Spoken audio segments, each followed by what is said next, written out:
Hey guys, Lost here, and it has been a busy couple of weeks, so this is my top 5 picks for the Arma 3 mods of the month for February. Hope you guys enjoy.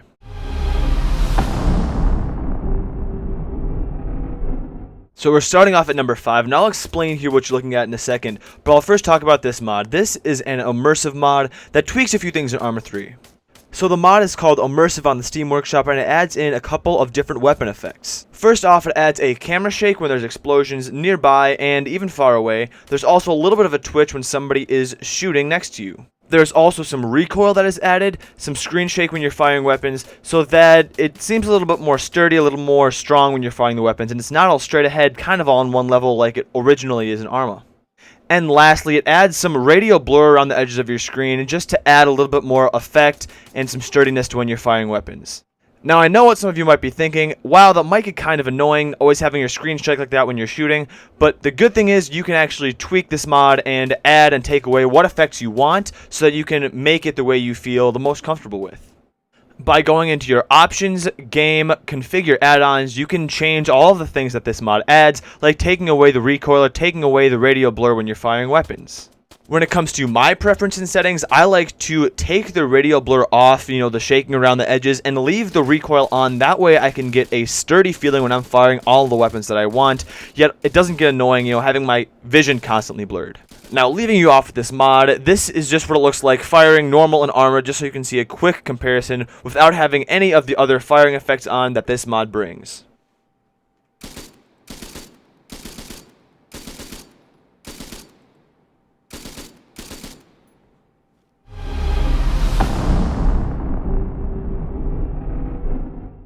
At number 4 in our countdown, we have an oil rig. More specifically, the E77 oil rig on Steam. Now for me, and I'm sure some of you, these conjure up images of the oil rig from Modern Warfare 2, but alas, this is not the same oil rig. However, it is still an oil rig that we can play on.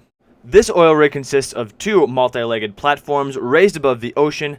Once on either platform, you can traverse across a small bridge to reach the other.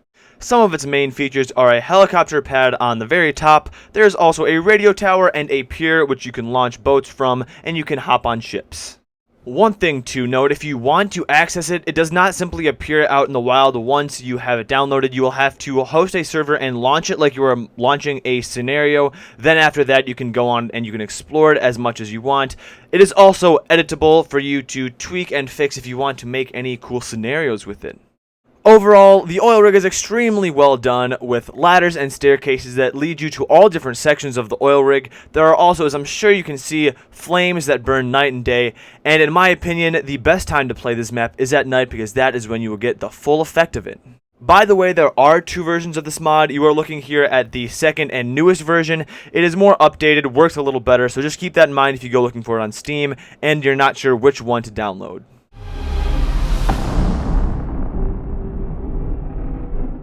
At number 3, we have a map called XCam Taunus. This map is beautifully crafted, and as far as I can tell, it is based off of the real-life place in Germany. However, if it is not, it at least holds a few similarities to that region. Now, though this map is not completely finished, hopefully the final version will be released later this year. Now on to the dirty secrets of this map. The object count on this map is over 5.5 million. The map size is 20 by 20 kilometers squared. There are also 34 cities and villages, along with 2 extremely detailed airports you can visit. I will have to say that the airports are definitely one of the most intriguing features of this map. With its high glass ceilings and its long hallways, it definitely makes you feel like you are inside a modern-day airport. In terms of terrain and atmosphere on this map, it is definitely not like a map that I've ever seen before. In some of the larger cities, there are monuments, and all of the cities and towns are highly detailed like I mentioned before. A large portion of the map is heavily forested, and cutting through those forests are long highways that you can drive through to get from point A to point B across the map. This map is just one of the many fabulous maps out there you should try for Arma 3.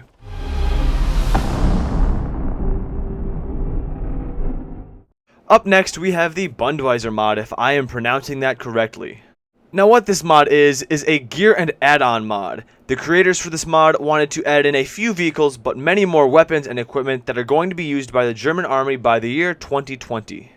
There are about 15 different weapons, that is not including all of the different variations, however. There are a dozen new attachments or so, and there is a large amount of new gear with different colors and variations to go along with it. So while I take a look at the virtual arsenal and kind of show off some of the gear and weapons, I'm going to tell you a little bit of information about the actual German military in real life. So on the Global Firepower Index rating, Germany is ranked 9 out of 126. Germany has 180,000 active frontline personnel and 145,000 active reserve personnel. When it comes to vehicles, Germany has 408 tanks, 676 total aircraft, and a total naval strength of 81. Topping it off, its defense budget is 36.3 billion. So is all of that information relevant? Probably not, but I found that information rather interesting, and I needed an excuse to go through the virtual arsenal while still having something to say. Anyway, all of the textures look very nice, and they are all very well done, all of the different camouflages and variations, so the developers definitely did not slack on their end.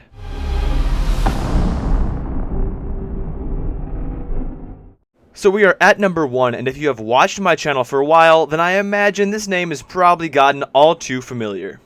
Phantom Art has made another custom mission. It is called Enemy Contact, and it has made the number 1 spot on this countdown once again, like many of his missions usually do. A little backstory to this mission: Red Squadron, which is the squadron you are taking part of, is going deep into the jungles of Mexico and its streets. It is going down there to get into the drug war and discover a greater enemy than anything you've faced before, and like many of his missions, there's kind of a weird supernatural effect to it. Now, originally this mission was supposed to be a sequel to his previous mission, Red Squadron, but after some creative enlightenment, he decided to make it its own separate entity.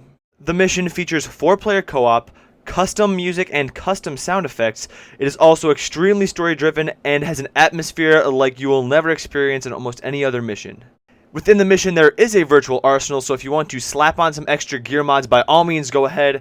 The mission also comes with 55 extra custom textures to bring the drug war and Mexico to life. Now, since we're finishing up here, I will say that I have gotten some flack before for adding in missions in this top 5 countdown without them technically being mods. However, I will say this mission is definitely a mod because it comes with some custom features and custom effects that are not originally in Arma 3.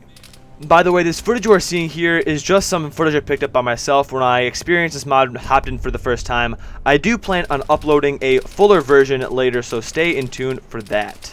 So we are getting to the end here, guys. I hope you guys enjoyed this video. I have been busy for the past 3 weeks and have had maybe 1 or 2 days off to actually get anything done. So here I am on my 1 day off putting this together for you guys. So I hope you guys have really enjoyed this one. Thank you guys for watching. I will see you guys later. I don't think this is gonna end very well for us, guys. Zombie Horde is breaking through France. Now I'm meeting them. They're kind of winning against me. They're swallowing up my soldiers. The United States is still battling it out. The Middle East is completely engulfed now. Turkey's still doing their thing, but